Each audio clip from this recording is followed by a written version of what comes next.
Hi guys, कैसे हैं आप लोग। फर्स्ट ऑफ ऑल तो मैं आपका वेलकम करता हूं अपने यूट्यूब चैनल में।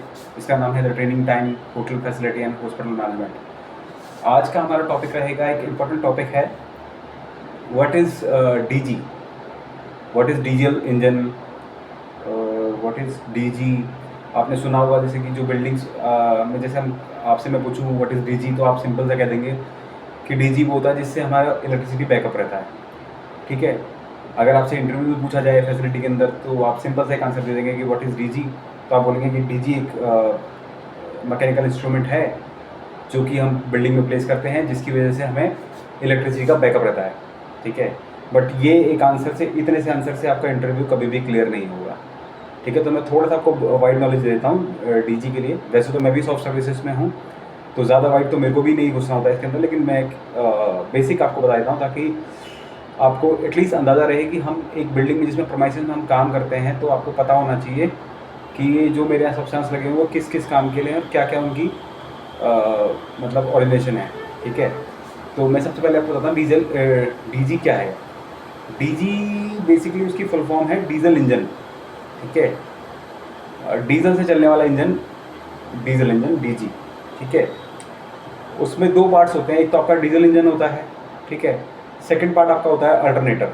ठीक है, पहला पार्ट होता है आपका डीजल इंजन, दूसरा पार्ट होता है इसका अल्टरनेटर। डीजल इंजन मतलब डीजल से ऑपरेट होने वाला, और अल्टरनेटर होता है जो जो बिजली को प्रोड्यूस करता है। ठीक है, अब मैं आपसे बात करूं कि डीजल इंजन को ही डीजल इंजन क्यों, डीजी को ही डीजल इंजन क्यों कहा जाता है, या डीजल इंजन ही उसे क्यों कहा जाता है। तो जब 1859 के करीब ना, हमारे जो इंजन्स हुआ करते थे वो भाप के बेसिस पे चला करते थे। ठीक है, जिनकी प्रोडक्टिविटी जो होती थी, वो टोटल प्रोडक्टिविटी जो उनकी निकल जाती थी 10% ही निकल आती थी। ठीक है, और मतलब एनर्जी का कंजप्शन बहुत ज़्यादा होता था। ठीक है, प्रोडक्टिविटी जो आती थी वो 10% ही आती थी। तो उसे इंक्रीज़ करने के लिए रुडोल्फ डीजल ने एक नया आविष्कार किया था। रुडोल्फ डीजल, जो इसके वैज्ञानिक थे, उनका नाम था रुडोल्फ डीजल। उन्होंने एक नए इंजन का आविष्कार किया जो कि डीजल से चलता था, जिसकी प्रोडक्टिविटी 10% से बढ़कर 26% हो गई।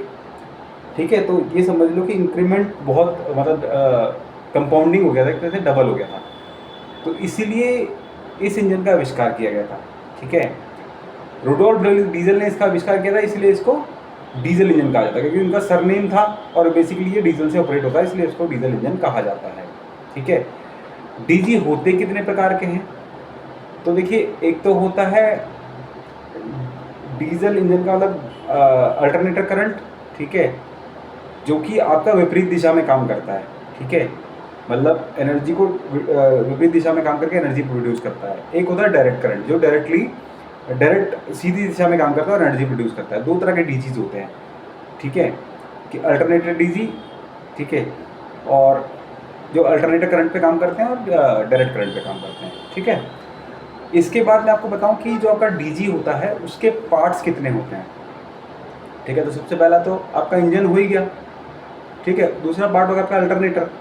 तो जब कोई इंजन है और उसका जो अल्टरनेटर है जिससे बिजली प्रोड्यूस हो रही है, तो तीसरी उसको चाहिए होगा कि भैया जब इतना कुछ हो रहा है तो एग्जॉस्ट भी चाहिए होगा उसको, ताकि जो हीटिंग बन रही है वो बाहर निकल सके।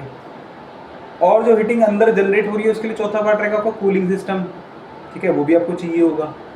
ठीक है, पांचवा पार्ट जो आपको चाहिए होगा, उसका आपको चाहिए होगा कि लुब्रिकेटर है कि नहीं है। ठीक है, ठीक है, फिर उसकी वोल्टेज को कंट्रोल करने के लिए एवीआर है कि नहीं है। ये 5 से 6 पार्ट जो होते हैं वो डीजी के होते हैं। ठीक है, तो ये जब आपको बेसिक नॉलेज अगर आपके पास रहेगा ना, तो आप एटलीस्ट अपना किसी भी प्रोवाइजर में, जहाँ पे आप फैसिलिटी में जॉब कर रहे हैं, आपको एटलीस्ट बेसिक नॉलेज रहेगा कि आपकी जो बिल्डिंग में डीजी लगा हुआ है वो बेसिकली है क्या, मतलब किस किस सिद्धांत पे काम कर रहा है। आपसे कोई पूछ ले कि भैया डीजी हमें चाहिए क्यों इस बिल्डिंग पे, तो आप उसे बता सकते हैं कि भैया ये उसके होते हैं, किस किस किस तरह का डीजी हमें चाहिए होगा, क्या क्या उस डीजी में, मतलब हमारे को देखना है कि भाई वो एटलीस्ट वो चीज़ें ज़रूर हों। ठीक है, तो होप मेरा डीजी वाला टॉपिक आपको क्लियर रहा होगा। मतलब देखो, जब आप इंटरव्यू के लिए जाते हो ना, तो मेरे हिसाब से इतना ज़्यादा वाइड कोई आपसे पूछता नहीं है, बट आपको फिर भी आपको बेसिक नॉलेज होना चाहिए भाई डीजी है क्या, मतलब डीजी हमने जो लगा रखा है वो डीजी है क्या। आपको एटलीस्ट नॉलेज रहेगा ना, तो आपके पास नॉलेज रहेगा तो सामने वाला भी आपको समझेगा कि हाँ, इसको कुछ पता है। ठीक है, होप मेरा ये टॉपिक आपको क्लियर रहा होगा। Thank you so much.